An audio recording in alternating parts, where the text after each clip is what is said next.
पुरंदर किल्ला छत्रपती संभाजी महाराजांचे जन्मस्थान आणि हिंदवी स्वराज्याची पहिली लढाई हे पुरंदर किल्ला येथेच घडून आले होते।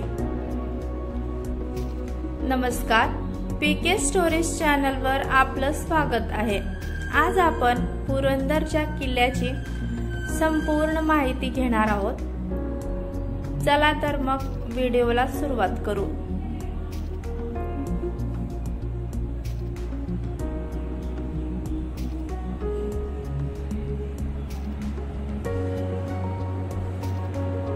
पुरंदरचा किल्ला पुरंदरचा किल्ला भारताच्या महाराष्ट्र राज्यातील पुणे जिल्ह्यातील सासवड गावाजवळ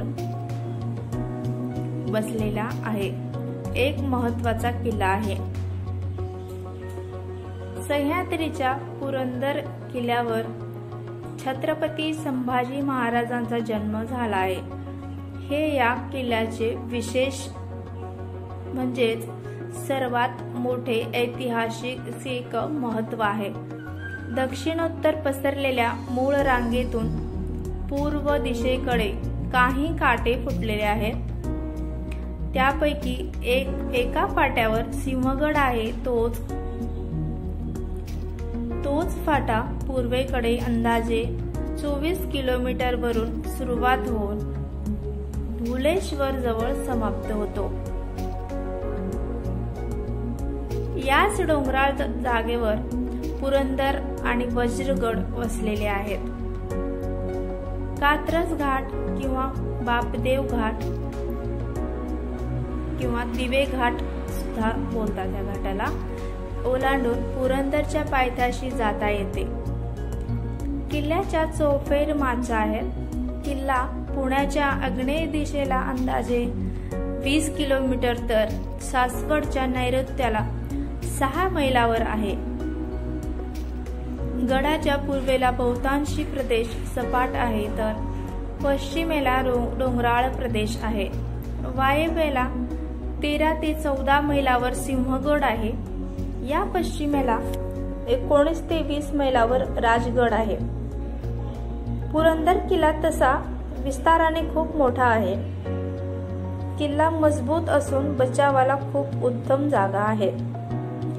गडावर मोठी शिबांदी राहू शकते। दारुगोळा व धान्याचा मोठा साठा करून गड दीर्घकाळ लढवता येऊ शकत असे।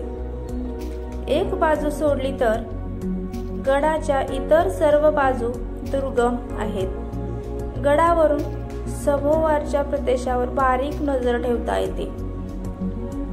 त्यामुळे पुरंदरचा किल्ला हा खूप महत्त्वपूर्ण किल्ला आहे। या किल्ल्याचे इतिहास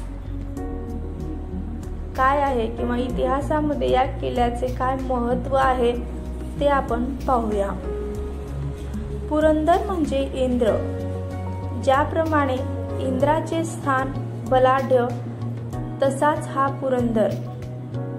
पुराणात या डोंगराचे नाव आहे इंद्रनील पर्वत। हनुमंताने द्रोणागिरी उचलून नेत असताना त्या पर्वताचा काही भाग खाली पडला होता। तोच हा इंद्रनील पर्वत आहे। बहामनी काळी बिदरचे चंद्रसंपत देशपांडे यांनी बहामनी शासनाच्या वतीने पुरंदर ताब्यात घेतला। त्यांनी पुरंदरच्या नवनिर्मितीस प्रारंभ केला। त्याच घराण्यातील महादजी निळकंठ यांनी कसोशीने हे काम पूर्ण केले। अशी आख्यायिका आहे की येथील शेंद्र्या बुरुज नावाचा एक बुरुज आहे। तो बुरुज बांधते वेळी तो सारखा ढासळत असे।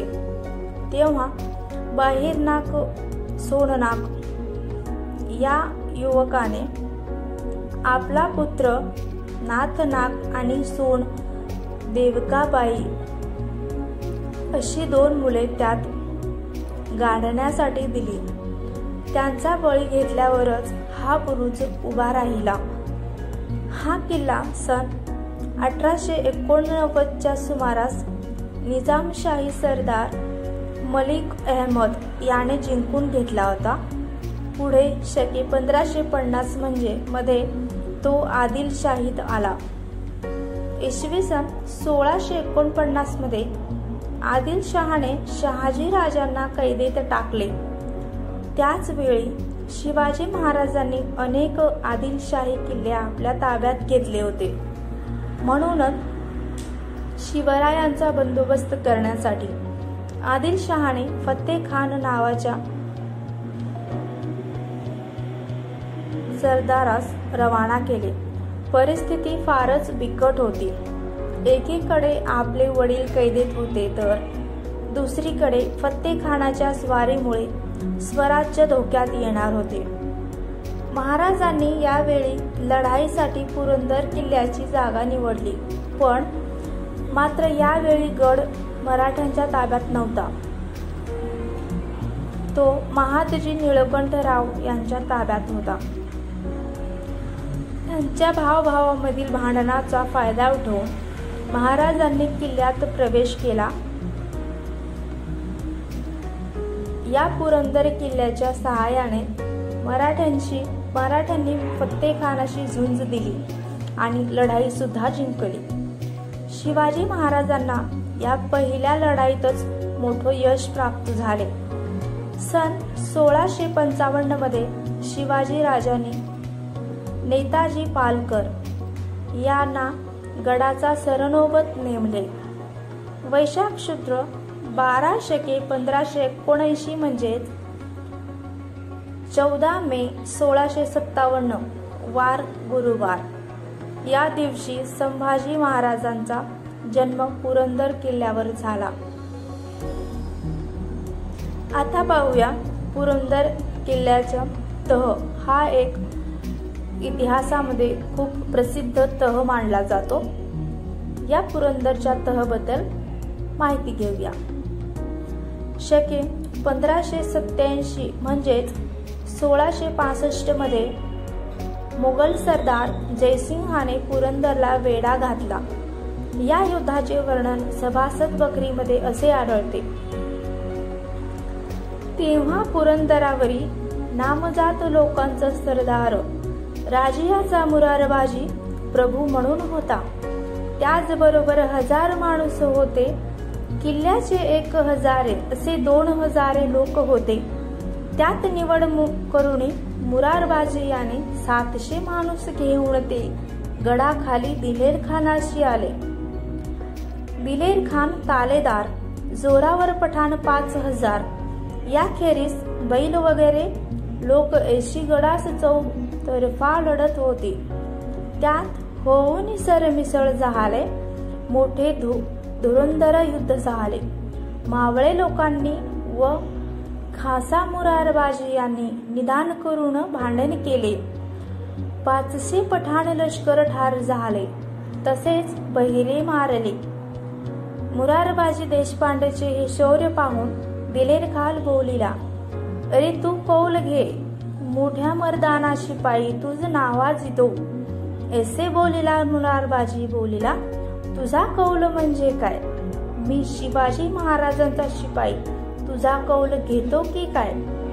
म्हणून नीट खानावरी चालिला. खानावरी तलवारीचा वार करावा तो खानाने आपले तीर मारून पुरा केला.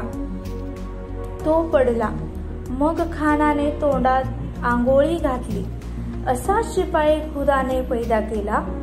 दिलेर खानाने वज्रागड ताब्यात घेतला आणि पुरंदरावर हल्ला केला व पुरंदर माचीचा ताबा घेतला.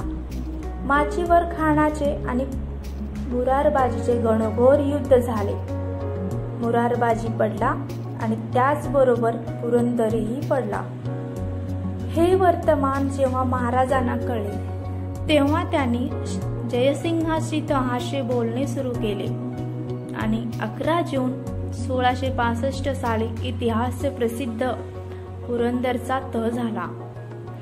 यात 23 किल्ले राजांना मुघलांना द्यावे लागले.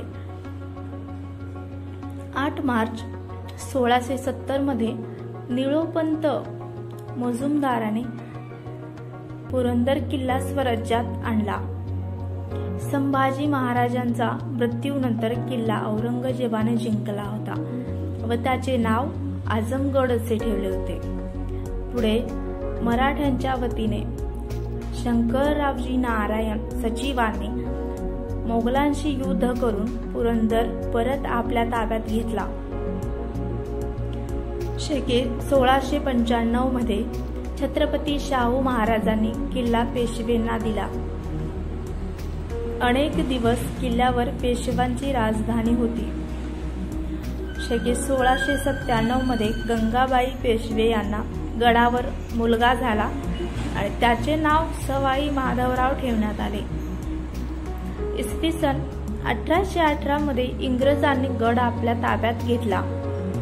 व्हिडिओ शेवटपर्यंत पाहिल्याबद्दल धन्यवाद. तुम्हाला हा व्हिडिओ आवडला असेल तर व्हिडिओला लाईक आणि शेअर करा आणि अशाच नवीन व्हिडिओसाठी चॅनलला सबस्क्राईब जरूर करा. धन्यवाद. जय शिवराय.